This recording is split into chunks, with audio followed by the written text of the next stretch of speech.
everybody, and welcome to the Old Moon Podcast, episode 69. Nice. All right, nice. Got it. Easy.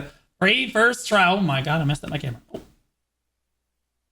Wait, why am I still in spectate if my Nova's not leaning against the wall? BDO has no bugs, only features. Only features. That being said, I am Blue Squadron, host as always, joined by Blonde Bear. Hello, it's me, Blonde Bear.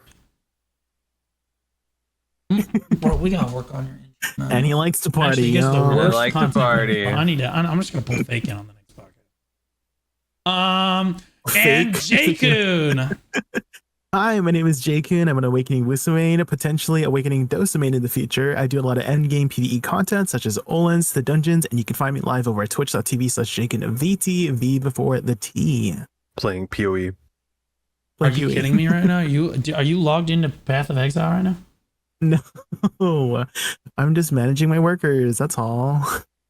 Blonde, are you logged into Path of Exile right now? No, I'm logged into RuneScape.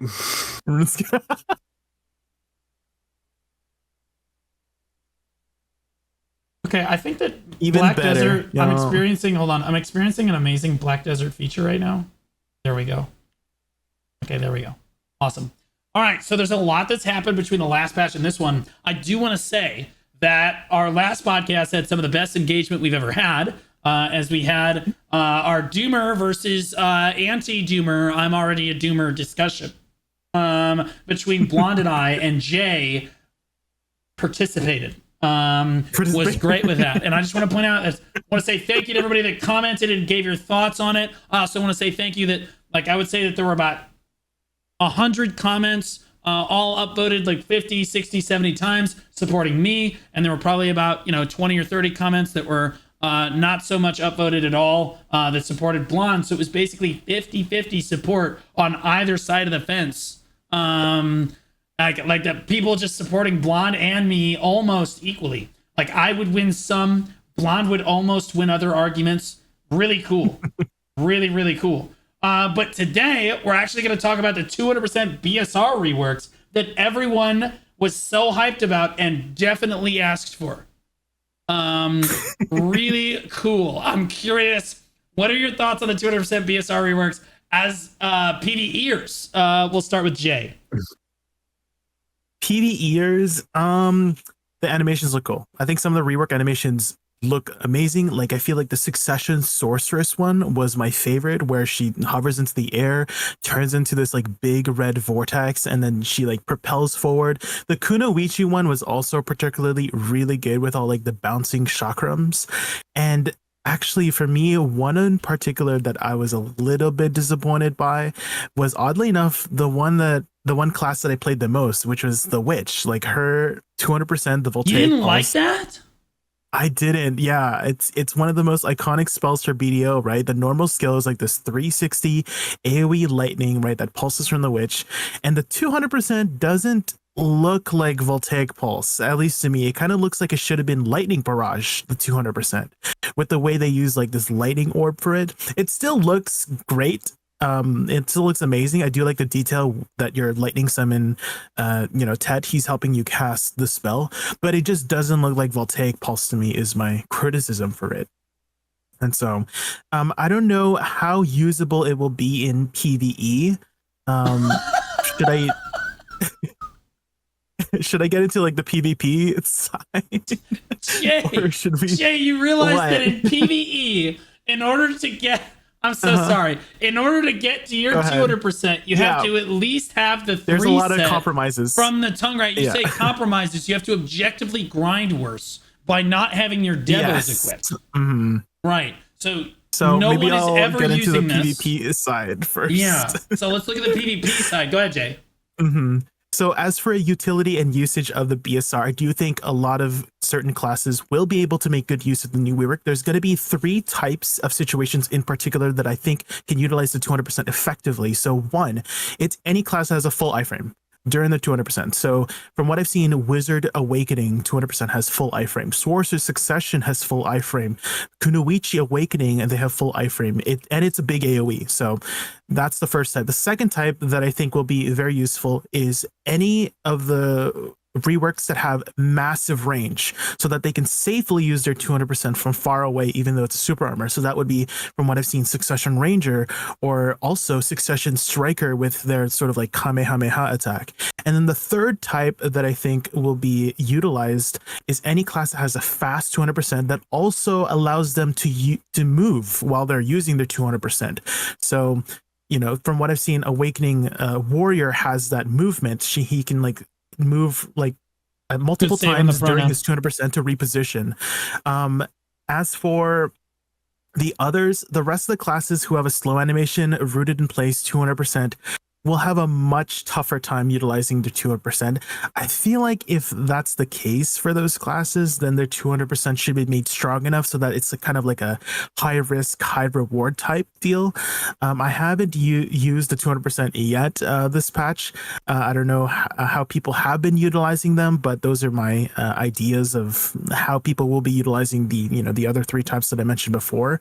I think that if the classes that will be rooted in place, I think there should be, like, when I said high risk, high reward, it should either hit super hard, or perhaps it doesn't hit very hard, but it's like a big CC like component, like either like a big vacuum or some sort of utility, or maybe even perhaps, I don't know if people would be interested in them, CCing through super armor, but it just doesn't do damage. It's just like a massive CC tool, right? Mm-hmm. And so those would be like the more utility parts of the 200% that I think will, because when I think of long cooldowns, right, it's like you want to be using them, right? You want to be using those long cooldowns at the correct time. But as mentioned before, in PvE, it's just like you have to compromise so much, right? You're just grinding overall worse. And I think the only time people would use the skill in PvE is if it was much more accessible, either allowing the usage of the 200% without needing the 200%,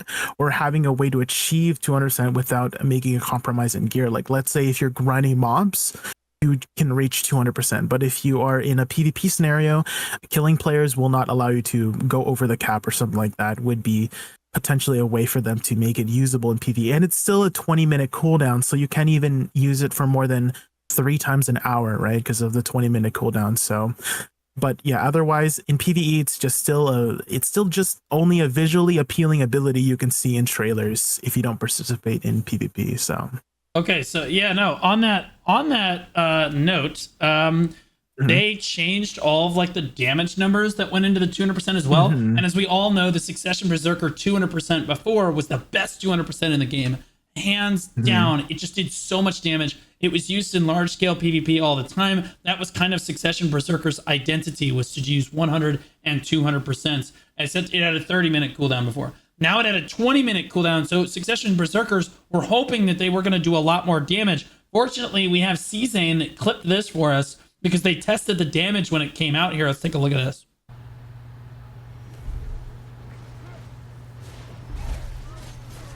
Wow, much damage. Wow, big damage. Wow, couldn't even kill an archer. So basically, definitely couldn't kill the lawn here either. So like, basically useless. In this case, so you see the players laughing at it there.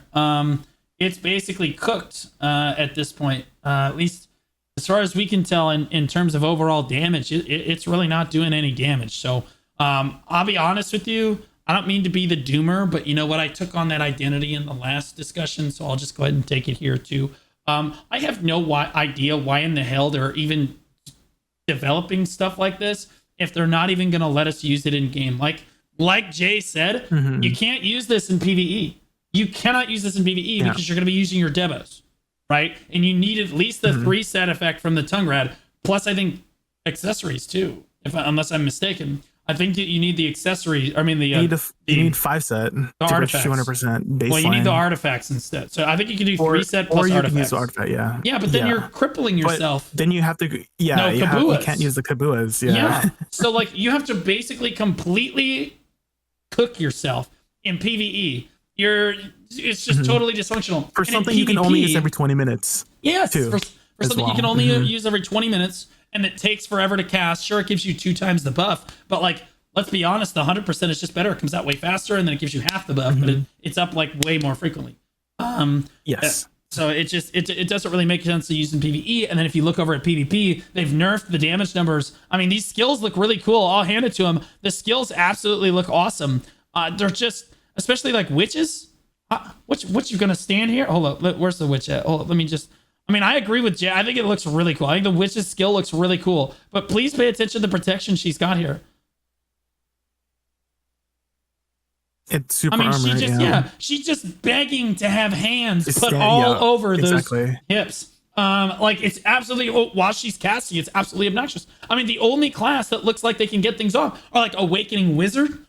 Is great because it's an iframe the whole time. Valkyrie, we saw the Succession Valkyries one, and Succession Valkyries was like, okay, well that actually looks pretty cool. Maybe it's got something on the Awakening counterpart now, because Awakening is always just objectively better for any sort of group content. But the Succession one looks pretty good. Okay, that could do a tremendous amount of damage. And then you scroll down, and the Awakening one is just by far the best skill in the entire game because you're in iframe. It's a full suction that's massive, and then it does a tremendous amount of damage when you land. So there's really no way to stop it. It does a stupid amount of damage. You're in iframe, and it's a vacuum. Like, it just doesn't make any sense. It just doesn't make any sense. But like, we're still not sure if this does almost any damage. You'll notice it's got 95% PvP damage reduction, and basically all of them have over 90% damage reduction in PvP, which means that they're not going to do any damage in PvP. You can't use them in PvE. Why did we spend so much time? Who asked? Who asked for this? But go ahead, Blonde. I mean, the last like 3 lines you just said was going to be exactly what I said. Okay, cool. Like, you have to run a very specific build to run it in PvE, so no one's going to do that.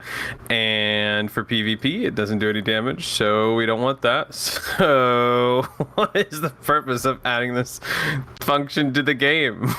Yeah, Either commit full send to like, this is an OP ability, you get to go full in, or make it absolutely useless. So what was the point of developing any time into it? It's kind of absolutely nonsensical. Yeah, that's about how I feel. You kind of said it right in the last few bits. Yeah, like it's absolutely obnoxious. It looks cool. Looks cool. You know what I That's mean? great for cutscenes, YouTube videos, images, screensavers, Trailers. but trailers, but practicality. I don't think I've ever seen my Scholar 200%. Imagine Looks literally cool. trying to tape this to try to put it in a YouTube video. Okay, don't f this up, because if you do, we have to stand around for 20 minutes and wait for you to get your BSR back. You know what I mean? Like, it's absolutely obnoxious. Like, look, like 200% are cool, but I would rather them if at least, I thought they were going to make them useful, right?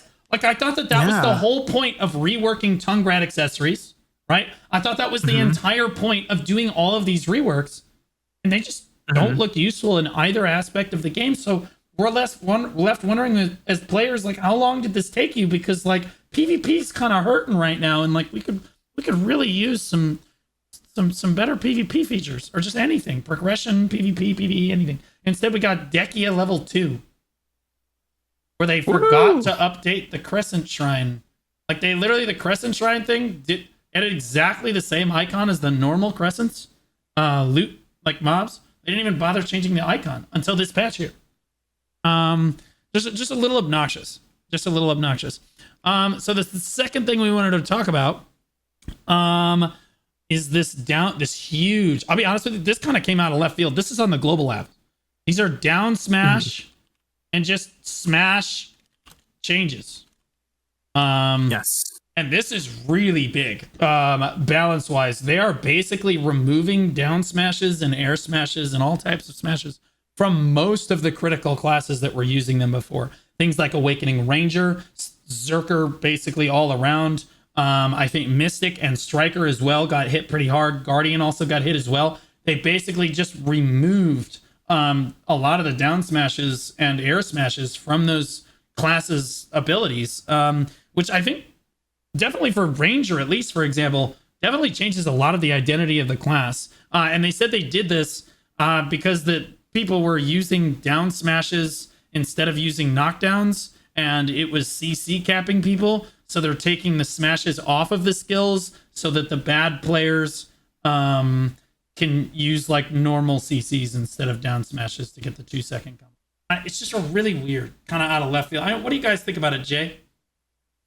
I think the mechanic of down smashes and CC resets, it makes it feel very reminiscent of fighting games like Tekken or Street Fighter. I don't know if you've played those games, but I always tell my viewers who are new to BDO that if they enjoy fighting games, then they'll probably enjoy BDO, as it's kind of like an MMO version of those fighting games with how the combat feels. At least for me, that's what got me into BDO in the first place, with how well made the combat system was.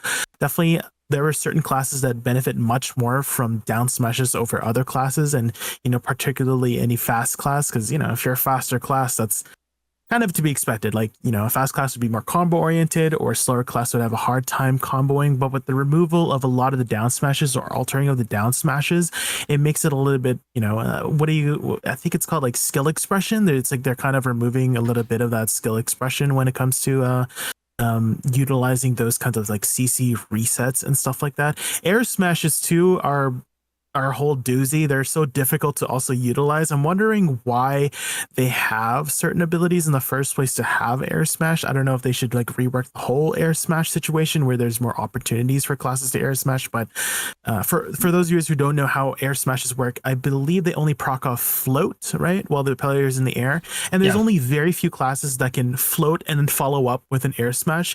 I think the only one I can think of off the top of my head that can do that is like Ninja, but I'm just maybe thinking they can remove this. Maybe they should just remove this mechanic completely, because it's so difficult to pull off. So Dark Knight, what were you gonna say? Yeah, Dark Knight has a lot of floats in its kit, and I'm fairly certain that Twilight Dash at least used to be an air smash. It might just be air attack damage. I could be wrong about that, but I'm pretty sure that was when you were supposed to use Twilight Dash, was when they were in the air, because it did 2 times or 2.5 times as much. Jay, you're not wrong. Air attack damage is extremely hard to pull off. It is the highest multiplier in the game, but it simply adds more complexity to an already complex system. I don't think that they should necessarily just remove air attack damage and air smashes. I think it's probably fine. It's just really hard to capitalize on. So like, it would be a little bit better if we It's very niche, I guess. Yeah, if we knew how to actually use it. It's kind of like, how there's some abilities that say like counter on it. We still have there's a counter mechanic. Oh my god. We still have no idea what that means. Yeah.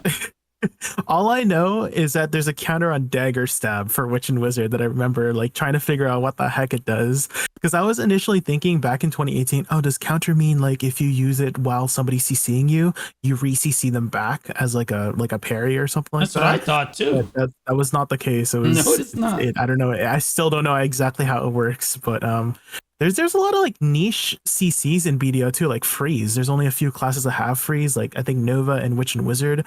I don't know if there's any other class other than Nova and Witch and Wizard who have a freeze mechanic. And then what's the other one? A suction, like a vacuum mechanic. There's a few classes with vacuum mechanics, like Nova, I think Mystic. What else has a vacuum mechanic? But some sort of like displacement movement. Sork's ultimate has a vacuum on it too. I'm like wondering, maybe we should we maybe have more niche, like really cool, interesting niche CCs, like I don't know, like a silence. I would or something. completely agree. I mean, Jay, I completely agree. I think they should have more stuff like that. I think that like terrain blocking abilities and stuff like that, I think they're kind of cool, and they add identity to classes like Succession Nova's Nova Wall, and then they took it away. In like 2 or 3 patches ago, they literally were just out of nowhere. Like, by the way, Shy Bubble doesn't block you anymore, and Nova Wall doesn't block it either. So like, they're just removing that kind of stuff from the game.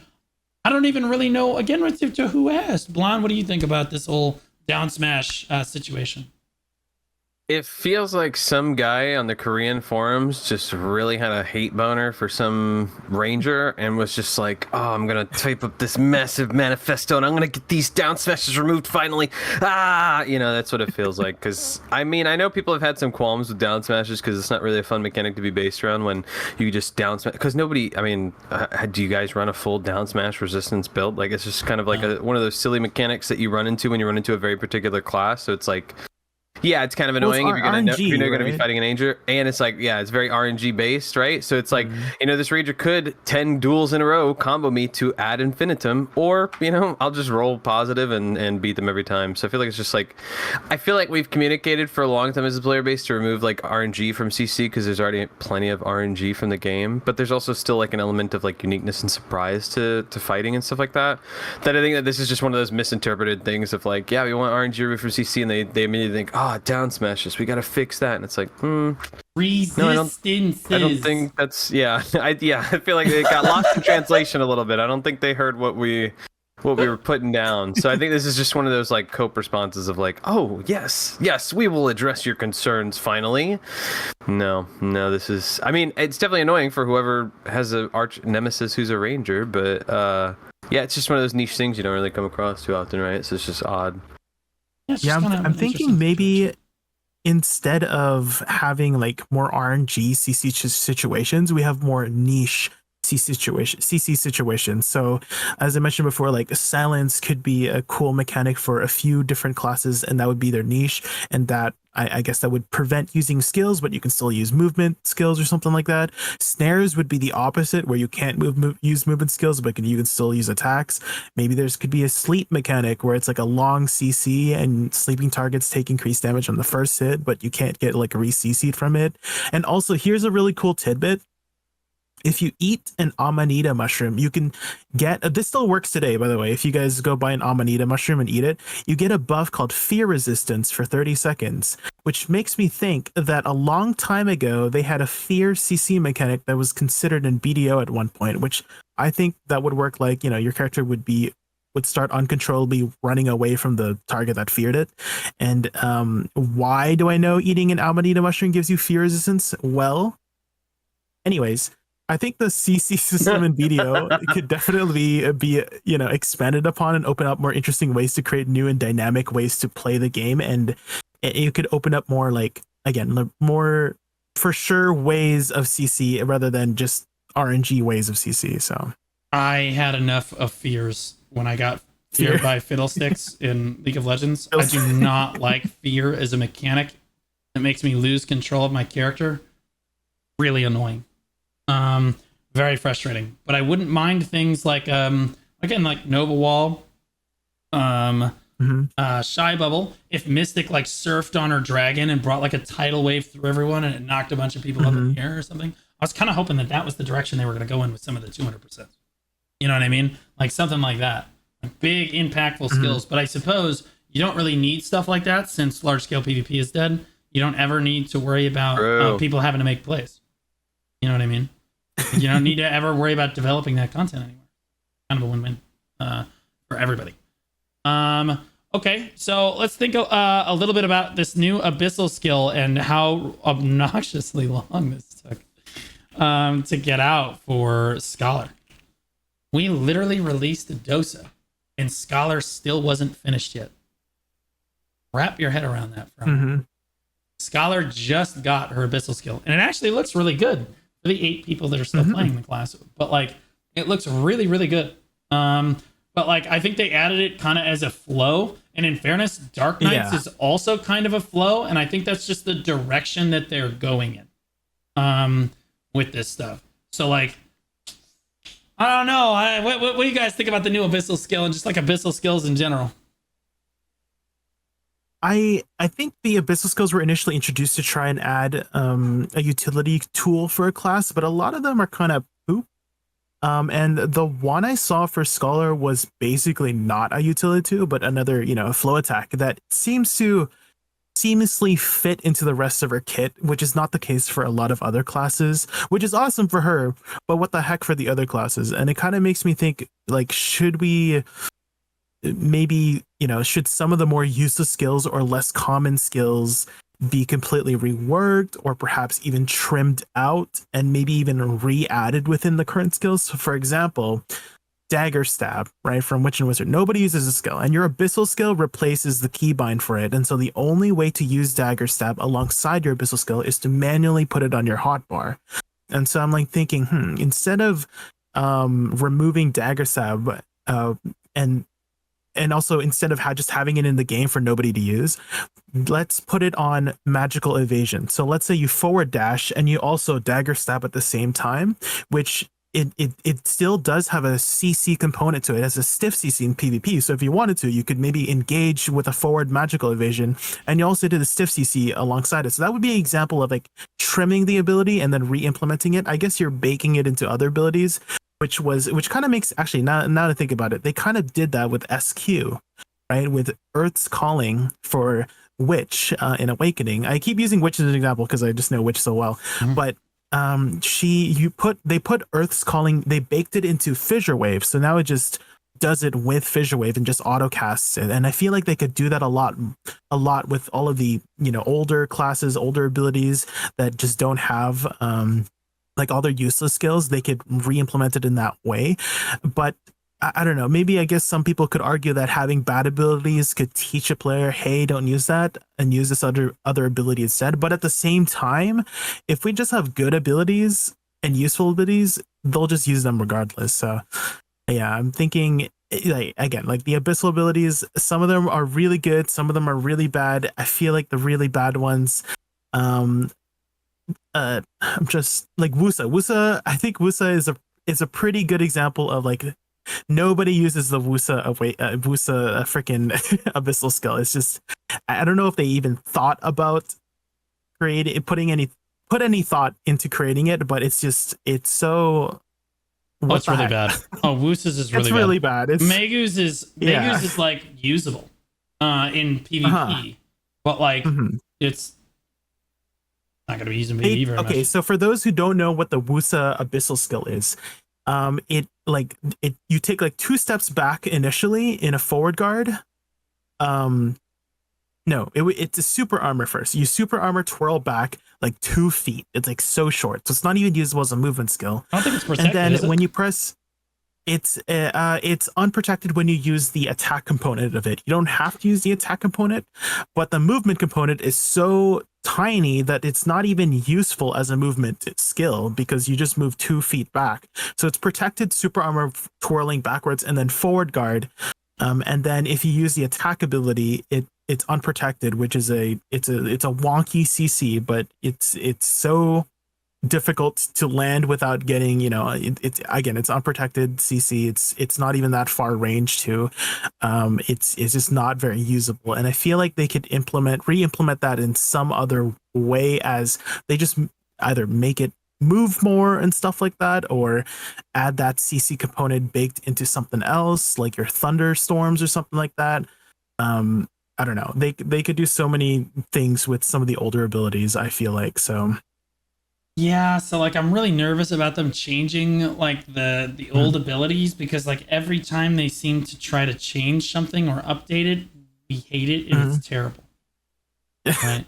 Like can it be more terrible than changing dagger stab? Is it like, again, that's an example that I'm using, is like completely useless ones where they don't have a niche, Yeah. Can it be worse than that potentially? I mean, like Dark Knight uses a lot of her skills. I would be worried that like if they took away some of the skills from the classes, that people would actually kind of be upset. But those are only like the super hardcore players anyway. We don't care about those players anymore. As Blonde mentioned on the last podcast. Blonde, what's your take on the Abyssal stuff? Abyssal skills. Do you think that like the old outdated skills need to be reworked, or what do you want to like? What do you think? Could someone explain to me what an Abyssal skill is?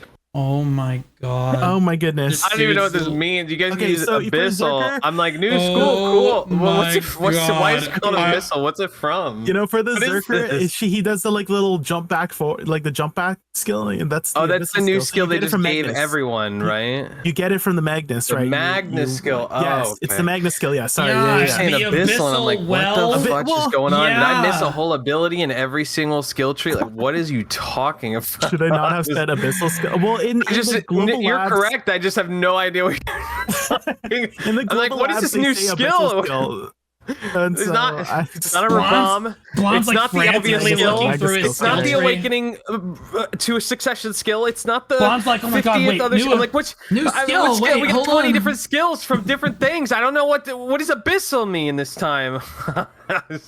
Sorry, I was lost for a second. Okay, Abyssal is the one from the It's the Magnus. Magnus Okay. skill. They just labeled it as Abyssal skill in Global Labs, so that's just what I was referring it to. So No, I totally. apologize to any viewers who are confused as well about. No, I'm sure somebody else. I'm sure it's only me. I'm sure it's only me. I wanted to give you the benefit of the doubt, but I don't know. Abyssal skills are cool. More skills are cool. You know, you might want to utilize one function over another. Different grind spots require different rotations. I think that it's cool to have a really fully fleshed out tree to try a bunch of different abilities and different stuff. I think that's fine. I think that's cool. I think that's something that the game should continue doing, where you've got so many different grind spots, some that are tower spots, some that are rotational spots, some that have big packs, some that have little packs. I think that having a variation of abilities is really good. I think that BD does a good job where we don't have just one ultimate rotation for everything. I see people like you, for example, Jay, you built a very specific skill build for doing Highlands. There's some skills that I see Kandaya doing for Tungrad Ruins. I like that there's a sort of rotational of abilities. So like if we can have like, big AoE but small damage here because there's so many mobs, or small AoE but big damage here, different stuff like that. I'm fine with variations, and this is their way to add those abilities and stuff. I think that there's nothing really wrong with that. I think that's cool, but it does have to be useful. If you end up getting a brand new skill and it's not even useful, then like for example, it's just useless in any situation, or there's another ability that just does the niche of that ability better. Yes, right. Yes, like let's say you get an ability that's a movement skill, and then you just have something else that has its lower cooldown, or it has better protection, and it just does that niche like significantly better, right? So I feel like a skill should always have like it needs to at least have its own like standing, right? That another ability just doesn't replace it, right? Because you can just why do this when you can just do this instead. Yeah, right? Like for example, the Zerker's ability where he does the hop back thing, I think that's like really useful. There's placement issues with it. There's great. Yeah. The only other hop movement thing you have is like I think that's totally fine. It's not necessarily something I'm going to use for damage, but it's great for repositioning when I do remember to use it, because I always apparently forget about it. But yeah, I think that's totally fine, and I think abilities like that are cool. The new Scholar one looks all right. It's cool. Like as long as it has a function, I'm sure someone will find it. But the problem is I think people get really complacent, especially with this kind of being like I'm gonna turn my brain off and grind mode game. I think that like it gets kind of tough when that's kind of the attitude presented. So people are like, new ability, cool, just gonna keep doing my rotation because I don't need to change it. But I think that maybe that mindset shouldn't be the one that they're addressing. They should be addressing like fun new players that are like, oh wow, everything's cool and fun, I'm enjoying this, cool new ability. Well, woohoo. The thing about the Scholars one is just it just seamlessly fits into the rest of her kit. It just flows after regular abilities, and it does great damage. Right, so I think fits in, and so I've said this before, and I'll say it again. I think Scholar is one of the most well-flowing classes in the game. I think that Megu was like the first step to like finding out how do we make everything flow into everything, and I think Scholar is the answer to that question. It's like the final stage of that, and I really truly wish more classes were designed like Scholar, because it feels so fun and fluid and enjoyable. It's even playing Dosa. I'm liking Dosa, but I do miss Scholar because it's just so it's the designer is fantastic. I heard they like have like a specific person or a team that manages one class or whatever. Whoever's doing Scholar, chef's kiss. They know what they're doing for sure. Yeah. I like Dosa, but the Pepsi sponsorship kind of killed it for me. I know, right? We should be able to change those colors. Yeah, more of a Coke guy. To be honest. Yeah, no, Abyssal skills I think are fine, but they're absolutely right. I would back up what you guys said in that like it gotta be useful at something. You can't just like add it. It's kind of like the Ray-Bam skills. I call them Rabam skills, but I think you guys, what do you guys call them? Ray-Bam? Yeah, I call them Rabam skills. I got my Ray-Bans on. I call them Rabam skills too, but later on as the game progressed, they changed the name from Rabam to skill enhancements. And if anybody was curious why older players call it Rabam skills, is because it was originally called Rabam because there's an NPC in Valencia called Rabam. She's the skill instructor, and she developed the technique of combining two skills to create a new skill. So that's why it's called Rabam's Enlightenment. That's the lore. But yeah, in the newer Age of BDO, they call them skill enhancement skills. I guess it's easier to understand that, but yeah, that's the lore behind Rabam skills. Go ahead. Well, a lot of those are useless too. Is part of the issue. It's like I'd love like useful actual skills. You know what I mean? Yeah. Okay, so we have not gotten a chance to talk about after Blonde, the big doomer on the last podcast, and I was trying to be PMA about it the whole time. We haven't gotten a chance to talk about the global labs and then the Land of the Morning Light Part 2. release. So like after we did the UN podcast and the global labs, and there's been a lot of doomer content lately going on in the game, and then Blonde and I again went at it at length while Jay listened to us. It was great. Like I'm curious, what do you guys think about the global lab patch, them releasing the new expansion, some of the worldwide? I'll admit, a lot of us thought, myself included, Bicep included, a lot of us thought that when they said global release for all the co-op guild bosses, that all the co-op guild bosses would be released to the world at the same time, because of how they worded it on the global labs. And Prelibus has been very indignant that they did not lie to anyone. And if that's the case, then they were basically deliberately misleading people with the wording in that case. But we will get global releases for like 3 of the 7 bosses, at least when Land of the Morning Light 2 comes out. The problem is all Korea will get in that patch are the 3 bosses. We have to work our way all the way through the expansion and then do the bosses, which means that Korea once again is going to figure out the mechanics before we actually get to test it again. Do you feel like the developers are kind of stepping more in the right direction, especially with this global lab patch? I will say that the War of the Roses changes that they have were literally just directly what I had told them months ago. And then they literally admitted, it wasn't necessarily just me. I'm sure other people told them this too. So like, I'm not taking full credit for it. But like, they literally admitted in the global lab patch, they said, yeah, it took us too long to change this. We're sorry. Which I thought was a win for sure. Along with another, few other changes that are kind of coming to the game. They're nerfing Zerker and things like this. Do you feel the game is stepping in the right direction, or do you feel like we're still headed towards Doomerville and we're kind of where we were before? I'll start with Jay, since he's never going to get to speak again once Blonde talks. I mean, I would love for them to continue to step in the right direction. I haven't been able to participate in War of the Roses though. The few weeks that I were, like the few times I was present for War of the Roses, like I was able to be home on time. I just wasn't picked, so that was unfortunate for the RNG portion. But I mean, yeah, if you say that they're making changes, that you have suggested, or like the community have suggested towards War of the Roses, and they're going to step in the right direction, that's great. That's amazing. Yeah, I would love for PA to keep listening to the players and to keep making these changes a little bit faster, because actually Blonde and I were talking a little bit earlier before in the Old One precast when you weren't here, about how it's interesting how like the game's only changing as the game is like dying. Like why does the game have to start dying before the good changes happen? True. Why can't they just like make the good changes while the game is good? And so I really hope that they go towards that direction is what I'm It's crazy that Jay's stealing my takes from the That's precast. insane. He wants to go head to head, bro. That's crazy. Jay-kun, you've given your very... you got to say, Hold on. But Jay has given his very original opinion. Jay has given his original opinion, and now it's Blonde's turn. It's our opinion. Jay, now that you've given your own original opinion on the matter, Blonde, would you like to take a completely different stance or just copy Jay's idea? Yeah. All right, Blonde, go ahead.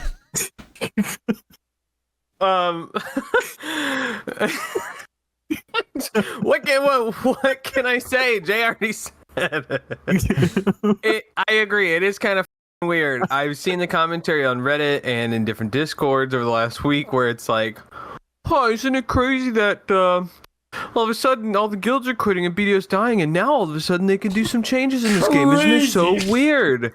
That's so coincidental how all of a sudden the game gets all the necessary changes we asked for the moment all these guilds are quitting. That's, oh my gosh, that's so crazy. Wow. I do understand that. But at the same, like, for example, the break glass in case of emergency Berserk collab. You Oh know, my god. Oh yeah. you know that didn't just come out of Wow. Insane. It blows my mind because everybody's been thinking about it, and they have plausible deniability because they had that costume contest on the forums that said, oh, whatever class gets the #1 spot, we'll rebring that costume back. Yeah, right, bro. There's no shot. That is their plausible deniability to say, guys, you've been working on this for a while. This is definitely not like we didn't do this just because everybody's quitting and we want to make money. No. This is because we care about you guys and we care about what you want. Yes. Yeah, right. Yeah. Psycho. No shot, bro. There's no way. There's no way. Don't look now, but you're dooming. I love it. Can I just say I love this look on you? I love this look on you. Absolute. I love this look on you. Absolute on the ground, realistic journalism. Okay. 100%. All the comments I'm seeing on Reddit and in different places and Discords and stuff, people are like, oh my gosh, I can't believe they're bringing the Berserk costume back. But that same person that's saying that is gonna buy it. You know it. You know that guy's gonna buy it. He's not even playing the game. He's not even logging in and playing. But that dude is gonna buy at least 2 or 3 Berserk costumes. That guy's gonna buy the Griffith costume. Okay, it's gonna happen. There's no shot you're not, because you have no idea if this event's gonna come back. Feels bad for every person that had the costume for the last 10 plus years. Sucks to be you. It's no longer exclusive. We're going ahead and re-releasing it, and you have no idea when it's coming back. It could never come back. It'll only come back if everybody quits again. But we're bringing it back because we got at least 20 to 30,000 players are about to buy at least one costume at $22 USD. That's at least $1 million, right? You have 50,000 players times 2 is 100,000 times 20 because it's another zero. That's $1 million from one costume being released. There's no way that's just an accidental coincidence, okay? That's just $1 million. That's not saying every single person that's gonna buy the Griffith one, man. No way. It's unreal. And then like all of a sudden they open their eyes like, oh my gosh, we gotta nerf the Zerker 200. What were we thinking for the last 5 years? I can't believe it. We have to fix this, guys. What are you doing on the floor? No way. No way. It's only because they saw what Show Nation quit and others. It doesn't take more than like 5 minutes to enter the code. Oh, we got to go into the source code. Okay, edit Zerker 200%. Instead of doing 10,000 damage, do 1,000 damage. Oh my God. That was such an easy fix. They literally deleted a 0, and now the clip season showed Zerker's fixed. Finally. Good game. Wow. It's insane. It's insane. It's insane. Oh God, I'm gonna be honest with you, Blonde. This is I'm just probably saying, the first time, Blonde, in the history of the podcast, I could not agree with you anymore. PA Dev saw the was Berserker just 200% for the That first was time last month absolutely and decided based. to fix it. It's so sadly obvious that the only immediate attention we're getting is specifically from problems that we've had for years, but all of a sudden we see a declining player base, we see a declining spending base, There and we're it like, is! oh crap, it's not just the new players we need to entice. We need to maybe look at some veterans or people that have been playing for a hot minute and look at their opinions. Okay, let's boom, we're cleaning up. Okay, we cleaned up that guy that hates Rangers and all those knockdown, down smash craps. Okay, now we fix Berserker, maybe add some cool 200% to some other classes, and Berserk collab. Like, who's not going to love every single one of those updates? But you can't tell me it's not absolutely coincidental. Why didn't this come a year ago, 2 years ago, 3 years ago when this commentary came in immediately, unanimously? It wasn't like there was 1 or 2 guys that was just like, guys, I think Berserker's a little busted. It's like, oh my God, I really would like the Berserk outfit back. What are the chances? All this comes at the same time. Yeah, it's just unbelievable. It's like really obvious that, like, dude, you tell people. I literally was like, in no uncertain terms, like every time I went live, I was like, guys, it's very important that you speak with your wallet, because the only way we get them to listen is to just, talk with your wallet. And then suddenly, if I go to the Steam charts right here, you can see just how far down we're hitting. And we're not even, by the way, 13.9 last week was the average. We are now peaking at 13.9. And our average is now 11.6 24 hours ago. And this is just the Steam charts, obviously. But it shows trends, right? It wasn't until we literally reached our lowest point, one of our lowest points in the history of the game, if you look back on Steam charts here. It's literally one of our lowest points in the history of the game. That we're now like, oh, okay, yeah, we're sorry. We were late on this change. We'll change this. Here we go. Yeah, we're listening there. Okay, yeah. And oh, what was that thing that they wanted to? Oh yeah, we got to bring. They said they wanted collabs. Let's just bring the only good collab that we had. And what's it? Berserker collab, not the Bugatti one. You're sure? No. Okay, yeah. Pull the Berserk collab in. What they don't understand. Look, I'm excited for the Berserk collab because to me, boycotting the event is only buying the outfit 3 times. Okay, like Blonde said, you know what I mean? No, like that's basically it. No, right? That's basically it. No. And there's Jay smiling. You know what I mean? Like that's literally it. That's the problem here. Like the biggest problem is exactly what Blonde said. The only thing that made the Berserk the outfit. I'm just gonna say it, guys. The outfit sucks. Okay. You don't buy the Berserk collab outfit because the outfit looks good. You buy it because you're the only one that had it, right? That's what made it look cool before. So you saw somebody walking around with that, you were like, holy shit, that guy has the Berserk outfit. That guy's an OG, you know what I mean? Like, that's what it meant. But now I feel like it's that scene in The Incredibles when everyone's super... Nobody's super. Exactly. When everybody's super, no one is. So There's now this one guy everyone is going to have it. trains. There's this one guy I would do the boss trains with, and he was the only guy who was on like his actual main warrior, and he would do Cat's Variac. And this dude was in his Guts costume. He wasn't in a guild. My guild actually tried to recruit him at the time. We were in some PvE guild, and we were always like, that dude's so cool. He's got the Berserk costume. He's like, yeah, I just do world bosses or I do field bosses for fun. And it's like, what a psychopath. And I'm just thinking to myself, that's a dude with the Berserk costume. This guy's been around for years. This dude's just living his best life. And now that guy is going to be surrounded by like 20 clones in the same outfit. And he's going to have no uniqueness, no nothing special. He's going to be a normie amongst everybody else. And it's just like, that's so sad. It's brutal, Sucks man. to be you, bro. Sucks to be you.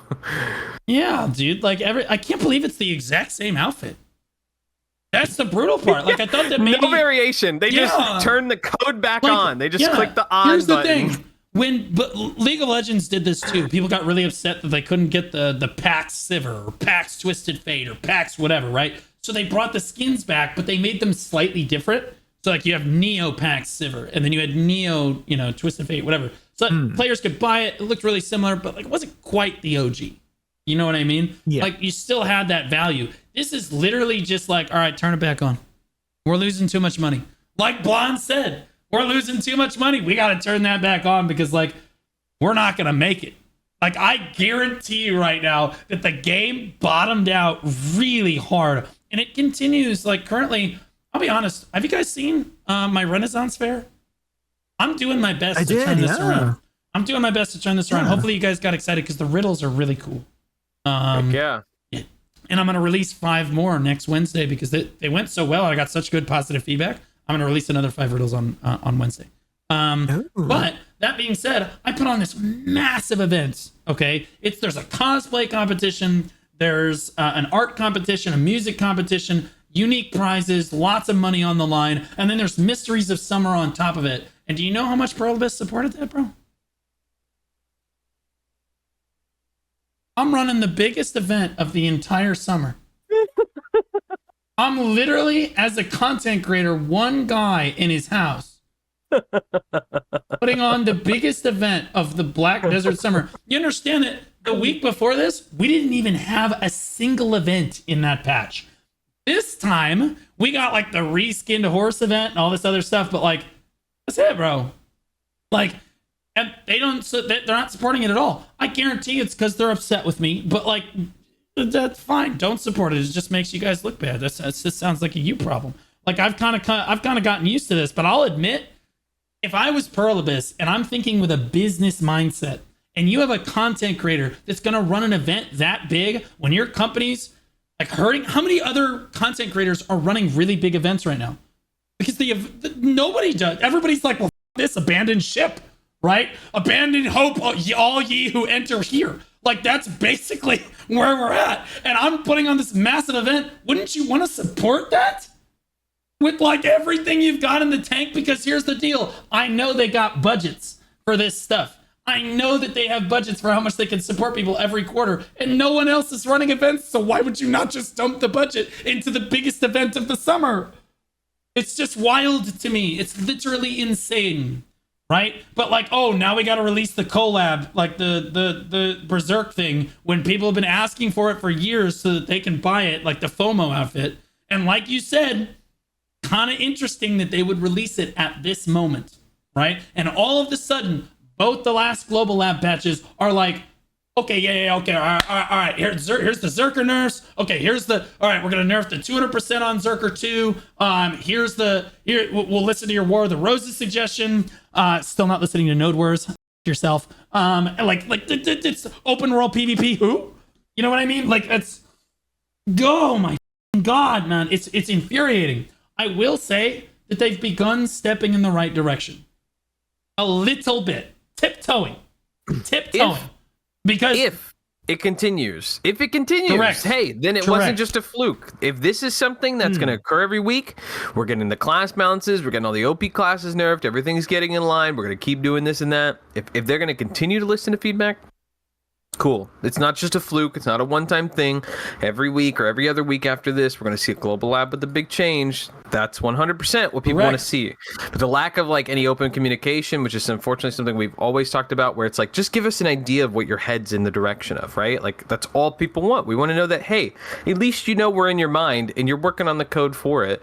Right. Anything like that. This is one of those updates that's kind of like that, but the coincidental timing kind of makes it kind of iffy. You don't really know if this is really it or not. So it's like, I don't blame anybody for being kind of concerned or upset, you know? But if it continues, this could be it. We got to keep Maybe we are back. Yeah, we got to keep going in the right direction. The global release for 3 of the bosses, okay, that's a little bit better, right? Like that's better than, because you know that those fuckers were going to release that shit to Korea first. Like, it's 100% Korea was just going to get everything. Also, did you see the update? Here comes the icing. Are you ready for the icing? The update on the Land of the Morning Light release is they go, okay, by the way, just to be clear, you're only getting 3 of the bosses. So you're not going to have the English dub ready, and that's why we were holding it in the first place. That's why we didn't get the content at the same time Korea did? It's because the English dub wasn't ready? Holy It's funny because people have been saying it for the last 3-4 expansions of like, hey guys, we don't really care about that. Like, there's some people that do, and that's great, but they'll go back and revisit it when it comes out. Let us just have the content. Let us have it. I mean, that's been a nonstop constant feedback where it's like, yeah, just kind of like give us the sauce and then worry about it later, please. I turned it to Korean dub when I was doing Land of Morning Light. I just turned it to Korean dub because I just wanted to. Same. It sounds better. Yeah, why because wouldn't you're in the Korean culture. You know, you got like that immersion with the Korean talking. As long as you got the subtitles there, it's basically like watching a Chris Bali video. Like it's awesome. It's really good. That being said, I think that they really kind of messed up not releasing it globally to everyone at the same time. They are stepping towards the right direction here, but you can see now why Korea, every time we get together for the UN podcast, we're always flabbergasted. We're typically mad with Korea because they get the content first, right? That's our perspective. We're like, what the hell? We don't have the content. And Korea is mad with us because they feel like they get the content and it's not released in the West until it's actually finished, right? Yeah, they get the unfinished version. Then we have to wait a month, right? And they hate the West. They hated us until we had the UN podcast. And we were like, wait, you guys hate us? Wait, we hate you. Wait. wait. It was like that Spider-Man meme. Like, wait, hold up. Whose fault is this? And then we all looked at the developers and we were like, Jay? Like, bro, why is everyone so this is not good for anyone. When you release it in just one region before the rest of the regions, it's literally not good for any of the regions. Korea's upset because they feel like a test region. We're upset because we don't get the content at the same time, and we don't feel like we get to give feedback. That's a huge reason why it feels like they only listen to Korea, is because it releases in Korea at least 1 month in advance.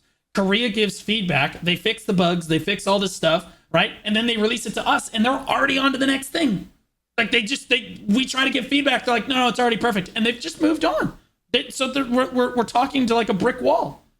Like, that feels really bad. And that would be different if you released it globally, we all gave feedback together, and then you changed it. Okay, because then we don't know that it's coming from Korea. We can pretend and cope that you're actually listening to us in that case. Am I wrong? Like that would help tremendously. It legitimately would.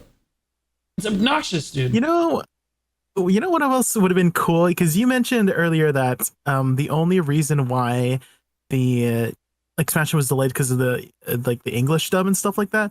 You know, what'd be really cool is if some of the content creators could, I don't know, dub a random ass NPC just like in one of the, you know, villages or towns, and then you could hear them do the line and stuff like that. That'd be cool, like a little Easter egg, you know. I think it would be amazing because the content creators are typically good entertainers, right? So they would give the NPCs actual personality, right? Like you walk up to Fugar and you hear that Blue Squadron voice going, "Is that a great sword? Or are you just happy to see me?" You know, because Fugar is kind of a player. You know what I mean? Fugar is kind of a player. Remember, he wanted to date that girl and she turned him down, and we had to go and like tell him, and like I broke the, you know, we break the news to him, whatever. That's like part of the quest line, right? Like you could like give him a lot of personality, like have a guardian walk up and say, "Oh, hi there." You know what I mean? Like you just, oh, holy moly. You know what I mean? Like you could like low key hit on your character regardless of what class you had, and it said something specific. Wouldn't that be like literally the coolest NPC that we currently have in the game? Currently, our coolest NPC is Deve. And do you know why Deve is our favorite NPC?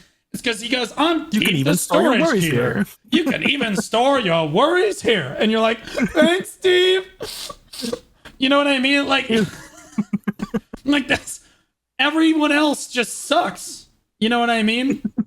Like they don't have any personality. Like I think that like if you let Choice voice act like any of the, if Zethian got to voice act the stable keeper, are you telling me that dude wouldn't ASMR you? Like that would be so sick. I know. You want to pull that horse out? I know what I'm not pulling out tonight. You know what I mean? Like it doesn't have to be sexual. Like, whoa. we're like, "Oh hey, your horse has been waiting around." ASMR dub of BDO. Yeah, it would be. Oh my god, it'd be so content. Like StarCraft 2 has dubs where like they have different voice actors like go through the different lines for the different races and stuff, and those are really cool. Those sell really well. But like again, like they could just use voice packs. Yeah, that would be actually so cool. That would be really cool. Like voice packs for different stuff. Like, hey, here's your NA content creator voice pack. Here's your EU content creator voice pack. Whatever, and it just changes a few NPCs. I would pay for it. I think it would be cool. They'd make a tremendous amount of money on it. It's not pay to win. We would all do it for free. Let's be real. I'm doing it for free. You guys doing it for free? Like, Jay, if you got to voice one of the characters in the video game that you play, wouldn't you just do that for free? They save money. Of course. Yeah. They save money. They make money. We are happy. It's just a win-win for everyone. A win-win for everybody. So I don't know. Like, I do think that the game is tiptoeing in the right direction as long as the global lab patches continue to be positive steps in the right direction. People are asking me to do another UN podcast in the next like week or two here. And I don't know if I have the strength, dude. It messes up my sleep schedule like so badly for like the whole week. It's just really hard on me. But like I think that if it keeps the game moving in the right direction, I probably will. Because it felt like they did listen to the last one. They usually listen to the UN podcast, I'll admit. And all they had to hear was the word boycott, apparently. Like, that was... like, hey, people are just not spending as much money on the game. Red alert! Red alert! Bring in the Berserk outfits! You know what I mean? Like it's been insane. It's been insane. So, like, I hope that they keep trending in the right direction. There's definitely been a little bit less Doomer content. I literally had to talk to my editor. I was like, nope. Bro, we got to put out a little bit less Doomer content. He's like, bro, that's all you give me. I'm like, you got to find something. You gotta find something. And I'm the Doomer. You got to find something. That's kind of weird how that works out. Like you gotta find something, bro. So like we've been like methodically trying to avoid the Doomer content as long as like for the most part, as long as they keep trending in the right direction. But I'll admit the game is still headed down. On Steam, like I said, I just showed the charts.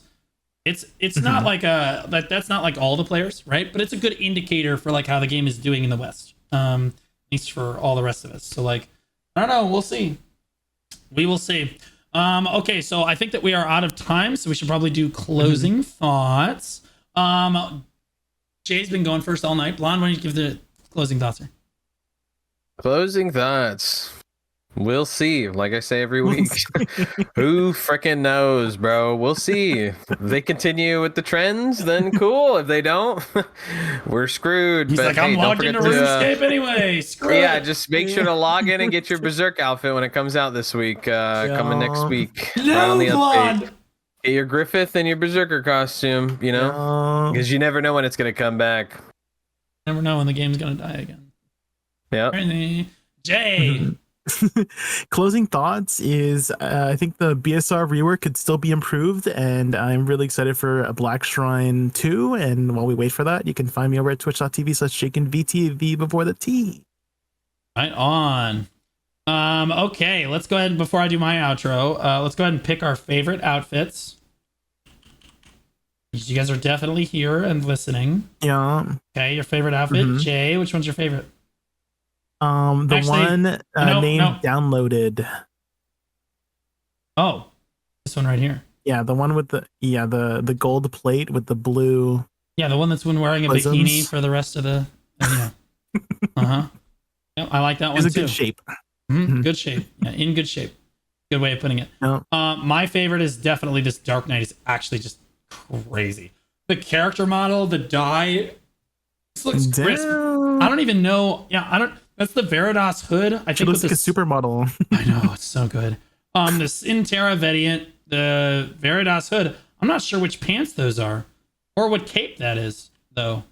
Yeah, I'm not sure which outfit that is, like the body of. But And she's stroking that sword. Oh my god. oh my god, we love the Dark Knight idle animation. They knew exactly what they were doing. They knew what they were doing. Yeah. Awesome. That's why we have a Dark Knight statue. Anyway, Blonde, which one's your favorite? The Golden Jester. The golden jester on the right. Bro, the dude that's sitting in timeout. Yeah. Eh. I love that costume. You have to make that in the city. You have to like have workers make it for you to get that costume. I mean, I guess you could just buy it, but Yeah, I think it's a funny one. I think I'm probably gonna get that outfit because I'm kind of the court jester, so it's kind of my thing. I ended up making one for my Dracania. It's just so funny looking. Hey, you're still in timeout. Sit the back down. Look away. Look away. All right. I am Blue Squadron. There's always something going on my channel. We're actually, honestly, lately we've been really branching out in terms of like overall content and stuff. We've been in Just Chatting, Wukong, special events, all kinds of stuff. So there's 2 new YouTube videos every day. One usually on BDO, one on other stuff. And then like, our Twitch content's diversifying as well. So check that out as well. From all of us here at the Old Moon Podcast, make sure that you interact with the video, whether it be on YouTube or you're looking at Spotify or Apple Podcasts, because that's where the podcast comes out there as well. Just make sure you hit that follow button so we know you're into it on that platform. Into it, that sounded like they sexually, but that's fine. We'll just overlook that for a second. Yeah, no, we love reading the comments every week. We comment on each other all the time, and you might just get talked about on the next podcast. I appreciate all of the support that you guys gave to Blonde. You guys can stop faking now. It's okay. You don't have to pretend to agree with him because you feel bad for him. I completely get it. Totally understand. Totally understand. But from all of us here at the Old Moon Podcast, sometimes. Jay, don't interrupt me when I'm speaking, okay? I was trying to do it so passive aggressively, bro. I was trying to just be a dick about it. Okay, yeah, no worries. All right, yeah, thanks. Okay, shut up. We just discussed this. Okay. Have a great rest of your week, guys. Bye-bye. Bye-bye now.